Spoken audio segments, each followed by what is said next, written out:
خوش اخلاقی رزق کی وہ اعلیٰ قسم ہے جو بے حد خوبصورت مقدر والے کو ملتی ہے۔ طاقت رکھتے ہوئے معاف کرنا، شرمندہ نہ کرنا اور بھول جانا اللہ کے مقرب ہونے کی دلیل ہے۔ لوگوں کو نصیحت نہیں کیفیت بدلا کرتی ہے۔ نصیحت زبان سے کی جاتی ہے اور کیفیت عمل سے دی جاتی ہے۔ لوگوں کو اپنے عمل سے تبلیغ کرے۔ خدا کی تقسیم پر، اس کے فیصلے پر راضی نہ رہنے والا کبھی سکون نہیں پاتا۔ نماز کا رہ جانا دنیا کے ہر نقصان سے بڑا نقصان ہے۔ یقین کے پودے پر صبر و شکر کے پھل لگتے ہیں۔ ایمان کے حاصل ہونے کا صرف ایک ذریعہ ہے، حضور کی ذات سے کامل محبت اور آپ کی ذات پر کامل یقین نصیب ہو جائے۔ اللہ کے ساتھ کی ایک شرط ہے، اللہ کے حکم کی پناہ میں رہنا۔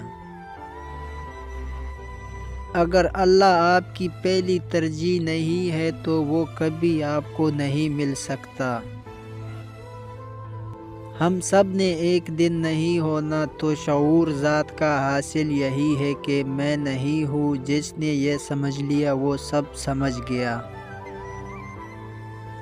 ذکر الہی جب دل کی دھڑکن اور خون کا حصہ بنتا ہے تو سارا بدن خود بخود اصلاح کی طرف چل پڑتا ہے۔ کسی کی رضا کی خاطر اپنی خوشی خوشی سے قربان کر دینا عشق ہے۔ اللہ کی رضا کی خواہش نصیب ہو جائے تو باقی ہر خواہش سے چھٹکارا حاصل ہو جاتا ہے۔ جو بے ضرر ہو گیا وہ اللہ کا دوست ہو گیا۔ کسی سے احسان کر کے اس سے بدلہ نہ چاہنا حقیقی انسان ہے۔ دنیا وہ ٹرین ہے جس کے ہر مسافر کی منزل موت ہے۔ کبھی رب سے رب کو بھی مانگا کرے، کیونکہ وہ مل گیا تو کچھ اور مانگنے کی حاجت نہیں رہے گی۔ اللہ کی تلاش کا سفر باہر نہیں، آپ کے اندر ہے۔ جس لمحے آپ خالص ہو گئے اپنے اندر میں، اسی لمحے وہ آپ کو مل جاتا ہے، اور جس لمحے آپ خالص نہ رہے اسی لمحے وہ جدا ہو جاتا ہے۔ وہ مستقبل جس کے لیے آپ پریشان ہوتے ہیں، ہو سکتا ہے اس میں آپ ہو ہی نہیں۔ آخرت کی فکر کریں، کیونکہ روز حساب میں آپ یقینی طور پر ہوگے۔ اگر انسان کو یہ بات سمجھ آ جائے کہ زندگی سفر ہے منزل نہیں، تو زندگی کی ساری الجھنیں ختم ہو جائے گی۔